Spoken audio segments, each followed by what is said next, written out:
Hi welcome to മാക്ലിക്. അപ്പോൾ നമ്മൾ ഇന്നത്തെ ക്ലാസ്സിൽ ഡിസ്കസ് ചെയ്യാൻ പോകുന്നത് സബ്ട്രാക്ഷൻ്റെ ട്രിക്കാണ്. അതിന് മുൻപ് ഒരു ക്വസ്റ്റ്യൻ, സബ്ട്രാക്ഷനും അഡീഷനും ഒരു ഓപ്ഷനായിട്ട് ചോദിച്ചു കഴിഞ്ഞാൽ നിങ്ങൾ ഏതാണ് സെലക്ട് ചെയ്യുക? അഡീഷനാണ് സെലക്ട് ചെയ്യുക. അതുപോലെ തന്നെ മൾട്ടിപ്ലിക്കേഷനും ഡിവിഷനും ചോദിച്ചു കഴിഞ്ഞാൽ മൾട്ടിപ്ലിക്കേഷൻ സെലക്ട് ചെയ്യും അല്ലേ. സ്വാഭാവികമായിട്ടും നമുക്ക് ഈസി ആയിട്ടുള്ള ഏതാണ് ഓപ്പറേഷൻ അതാണ് നമ്മൾ കൂടുതലും സെലക്ട് ചെയ്യുക. പറഞ്ഞത് ഒന്നുമല്ല, ഈ സബ്ട്രാക്ഷനിൽ നമ്മൾ ചെയ്യാൻ പോകുന്നത് എഡീഷൻ മാത്രമേ ചെയ്യുന്നുള്ളൂ. ഓക്കെ, എഡീഷൻ മാത്രം ചെയ്തിട്ട് എങ്ങനെ ഒരു സബ്ട്രാക്ഷന് ആൻസർ കണ്ടുപിടിക്കാം. അപ്പോൾ നമുക്ക് സ്റ്റാർട്ട് ചെയ്യാം. ഇതിൽ റൈറ്റ് സൈഡിൽ ഞാൻ എഴുതി വെച്ചിരിക്കുന്ന മെത്തേഡ് അപ്ലൈ ചെയ്തിട്ടാണ് നമ്മളിത് ചെയ്യാൻ പോകുന്നത്. ബേസ് കോംപ്ലിമെൻറ്റ് മെത്തേഡ് എന്നാണ് ഇതിൻ്റെ പേരൊന്നും അറിഞ്ഞിരിക്കേണ്ട ആവശ്യമില്ല. നമുക്ക് ആ ട്രിക്ക് ഡയറക്റ്റ് നോക്കാം. നമ്മുടെ കയ്യിൽ 10 വിരലാണുള്ളത് അല്ലേ. അതിനകത്ത് ഒരെണ്ണം മടക്കി കഴിഞ്ഞാൽ ബാക്കി 9 നമ്പേഴ്സ് ഉണ്ടാവും. 2 എണ്ണം മടക്കി കഴിഞ്ഞാൽ 8 നമ്പേഴ്സ്. 3 ആണെങ്കിൽ 7, 4 ആണെങ്കിൽ 6, 5 ആണെങ്കിൽ 5. ഇതാണ് നമ്മൾ അറിഞ്ഞിരിക്കേണ്ട ഒരു നമ്പേഴ്സിൻ്റെ ഒരു കാൽക്കുലേഷൻ. ഓക്കെ, അപ്പോൾ ഇതിന് കറസ്പോണ്ട് ആയിട്ടുള്ള നമ്പർ എടുത്തിട്ട് വേണം നമ്മൾ ഇതിൽ കാൽക്കുലേഷൻ ചെയ്യാനായിട്ട്. ഓക്കെ, നമുക്ക് ജസ്റ്റ് ഒന്ന് ചെയ്ത് നോക്കാം. ഇത് ലെഫ്റ്റ് നിന്ന് റൈറ്റിലേക്കാണ് ചെയ്തു പോകേണ്ടത്. എവിടെ നിന്നാണ്? ലെഫ്റ്റ് നിന്ന് റൈറ്റിലേക്കാണ് ചെയ്തു പോകേണ്ടത്. ഓക്കെ, അപ്പോൾ ആദ്യം തന്നെ നമ്മൾ നോക്കേണ്ടത് ഫസ്റ്റ് 2 ഡിജിറ്റാണ് അല്ലേ. 7 - 4. 7 - 4 എന്ന് പറയുന്നത് എത്രയാണ്? നമുക്കറിയാം 3 ആണെന്ന് അല്ലേ. 3 ആണ്. ഈ ഒരു മെത്തേഡിൽ അല്ലെങ്കിൽ ഈ ഒരു ട്രിക്കിൽ നമ്മൾ എപ്പോഴും ഒരു നമ്പർ എഴുതുമ്പോൾ തൊട്ടടുത്ത 2 നമ്പേഴ്സ് എങ്ങനെയാണ് കിടക്കണതെന്ന് നോക്കണം. ഫോർ എക്സാമ്പിൾ, ഇപ്പോൾ ഇവിടെ 3 ആണെങ്കിൽ ഇവിടെ അടുത്ത 2 നമ്പേഴ്സ് മുകളിൽ വലുതും താഴെ ചെറുതുമാണോ കിടക്കുന്നത് നോക്കാം. ഇത് തിരിഞ്ഞാണ് കിടക്കണമെങ്കിൽ നമുക്ക് ഈ കറസ്പോണ്ടന്റ് നമ്പേഴ്സ് അപ്ലൈ ചെയ്യേണ്ടതായിട്ട് വരും. ഞാൻ പറയാം. ഇപ്പോൾ ഇവിടെ 3യും ഇവിടെ 2 ആണ് കിടക്കുന്നത്. അതായത് സബ്ട്രാക്ട് ചെയ്യാൻ പാകത്തിനാണ് ഇത് കിടക്കുന്നത് അല്ലേ. അപ്പോൾ 3 - 2 എന്ന് പറയുന്നത് എന്താണ്?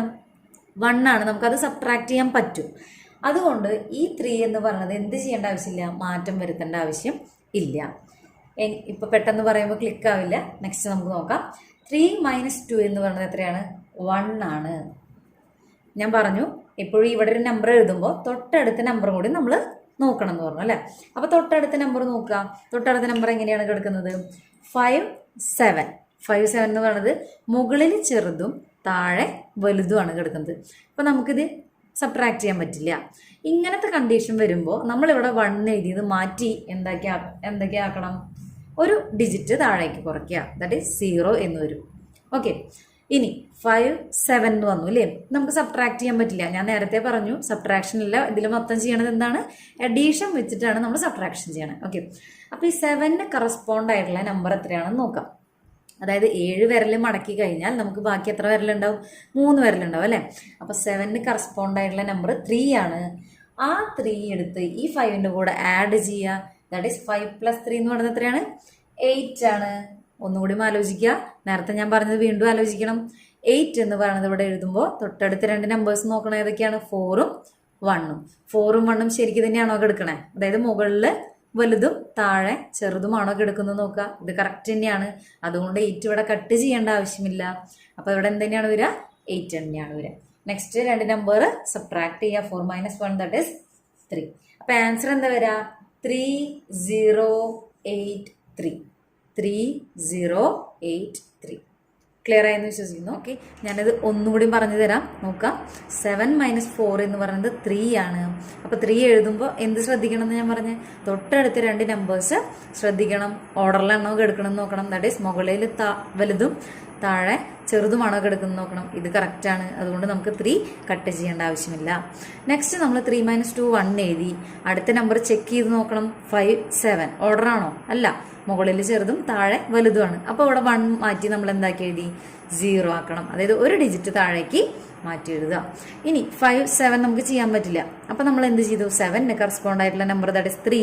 ഈ 3 ഇവിടെ 5ൻ്റെ കൂടെ ആഡ് ചെയ്തു. ഇതിൻ്റെ കൂടെ മുകളിൽ കിടക്കുന്ന 5ൻ്റെ കൂടെ ആഡ് ചെയ്തു. ദാറ്റ് ഈസ് 8 നമുക്ക് കിട്ടി.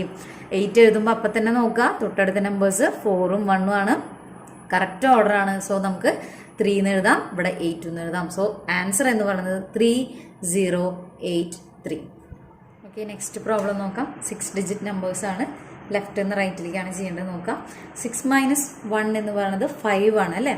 5 ആദ്യം എഴുതി. ദെൻ 5 എഴുതാൻ പറ്റുമോ നോക്കുക. 2, 7 ഓർഡറാണോ? അല്ല, മുകളിൽ ചെറുതും താഴെ വലുതുമാണ്. സോ ആ 5 കട്ട് ചെയ്ത് എന്താക്കി മാറ്റി? നമ്മൾ 4 ആക്കി മാറ്റി. അഗെയിൻ 2 7 വന്നു. 7 കറസ്പോണ്ടൻസ് നമ്പർ എത്രയാണ്? 3 ആണ്. ആ 3 2ൻ്റെ കൂടെ ആഡ് ചെയ്തു, ദാറ്റ് ഇസ് 5 കിട്ടി. 5 ചെയ്യാൻ പറ്റുമെന്ന് നോക്കുക. ഓർഡർ 3ഉം 5ഉം കറക്റ്റ് അല്ല. അപ്പോൾ 5 അഗെയിൻ കട്ട് ചെയ്തു 4 ആക്കി. ഇനി 5ന് കറസ്പോണ്ടൻസ് എത്രയാണ്? 5 തന്നെയാണ്. 5 + 3 എന്ന് പറയുന്നത് 8 കിട്ടി. 8 എഴുതാൻ പറ്റുമോ? ഇല്ല. അഗെയിൻ കട്ട് ചെയ്തു 7 ആക്കി. 1 - 2, 2ൻ്റെ കറസ്പോണ്ടൻസ് 8 അല്ലേ? 8 + 1 എന്ന് പറയുന്നത് എന്താണ്? 8 + 1 ദാറ്റ് ഇസ് 9. 9 എഴുതാൻ പറ്റുമോ നോക്കുക. പറ്റുമോ? ഇല്ല. കട്ട് ചെയ്തു 8 ആക്കി. 4 5. 5ന് കറസ്പോണ്ടൻസ് എത്രയാണ്? 5 ആണ്. 5 + 4 ദാറ്റ് ഇസ് 9. 9 എഴുതാൻ പറ്റുമോ? ഇല്ല. അപ്പോൾ അഗെയിൻ കട്ട് ചെയ്തു 8 ആക്കി. 1 - 7 ചെയ്യാൻ പറ്റില്ല. 7ന് കറസ്പോണ്ടൻസ് എത്രയാണ്? 3 ആണ്. 3 + 1 ദാറ്റ് ഇസ് 4 കിട്ടി. ആൻസർ 447 8. ഇപ്പം നിങ്ങൾ വിചാരിക്കുന്നുണ്ടാവും ഫസ്റ്റ് ലെയർ ചെയ്തു, സെക്കൻഡ് ലെയറിലെ ആൻസർ കിട്ടി, പിന്നെ ഇവിടെയൊക്കെ നമ്പേഴ്സ് എഴുതി വെച്ചിട്ടുണ്ട്, അപ്പോൾ ഇത്രയും ടൈം നമ്മൾ പോവില്ലെന്ന് തോന്നും. ഇല്ല, ഇതിപ്പോൾ ഞാൻ പറഞ്ഞു തരണ കാരണം എഴുതിയതാണ്. നിങ്ങൾ ചെയ്യേണ്ടത് ലാസ്റ്റ് നമ്പേഴ്സ്, അതായത് ആൻസറിലാണ് നമ്മൾ ഡയറക്റ്റ് എഴുതേണ്ടത്. നെക്സ്റ്റ് 2 പ്രോബ്ലം ചെയ്യുമ്പോൾ മനസ്സിലാവും, ഡയറക്റ്റ് നമ്മൾ ആൻസറാണ് എഴുതുക. ഈ കട്ട് ചെയ്യുന്ന പരിപാടിയും അതുപോലെ ഈ കുഞ്ഞു കുഞ്ഞു നമ്പേഴ്സ് മുകളിൽ എഴുതി വെച്ചിട്ടില്ലേ, അതും ഞാൻ എഴുതില്ല. ലാസ്റ്റ് ആൻസർ മാത്രമേ എഴുതുള്ളൂ. അതിലേക്ക് എത്തണം എന്നുണ്ടെങ്കിൽ നിങ്ങൾ പ്രാക്ടീസ് ചെയ്യണം. ഓക്കെ, ഡെയിലി പ്രാക്ടീസ് ചെയ്താൽ മാത്രമേ നമുക്ക് ഇതിന് സ്പീഡ് കിട്ടുള്ളൂ. ഇത്രയും വലിയ നമ്പേഴ്സ് സബ്ട്രാക്ട് ചെയ്യാൻ വന്നു കഴിഞ്ഞാൽ കോമ്പറ്റേറ്റീവ് ലെവൽ എക്സാം ഒക്കെ ആണെന്നുണ്ടെങ്കിൽ ഇതൊരു പോർഷനാണ്. അതായത് ഓപ്പറേഷൻസ് എന്ന് പറയുന്നത് ചെറിയൊരു ഭാഗമാണ്, ഒരു പ്രോബ്ലത്തിൻ്റെ ചെറിയൊരു പോർഷനാണ് അല്ലേ. അപ്പോൾ അതിന് നമ്മൾ ഇത്രയും സെക്കൻഡ്സ് ഒന്നും കളയാനായിട്ട് നമുക്ക് പറ്റില്ല. 30 സെക്കൻഡ്സ് പോലും വേണ്ട. ശരിക്കും ഒരു 3 4 5 സെക്കൻഡ്സിൻ്റെ ഉള്ളിൽ നമ്മളിത് പെട്ടെന്ന് ചെയ്ത് തീർക്കണം. ഓക്കെ.